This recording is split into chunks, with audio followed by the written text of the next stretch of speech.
Welcome to Kenton's videos. Enjoy the video. In this video, I will explain how to buy your first stock. First, you'll need to open a brokerage account with a trusted firm. This is like setting up a bank account specifically for investments. Many platforms make this process straightforward, often taking just a few minutes online. Once your account is ready, you'll fund it with an initial deposit, which can be as little as $50. This money will be used to purchase your chosen investments. Now let's explore your investment options. For beginners, exchange-traded funds or ETF are excellent. They offer diversification by holding many different stocks, reducing individual company risk. If you prefer individual stocks, remember they can offer higher returns but also come with greater risk.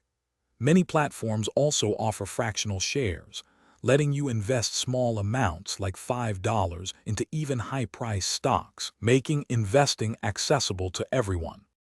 With your account funded and your investment chosen, it's time to place your first order. Head to the trading section of your brokerage platform. You'll search for your desired stock or ETF using its unique ticker symbol, like Apple for Apple. Then, decide on your order type.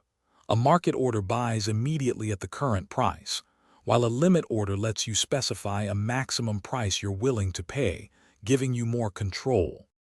After buying, monitoring your investments is key, but avoid constant checking. Review your portfolio regularly, perhaps quarterly, to ensure it aligns with your goals.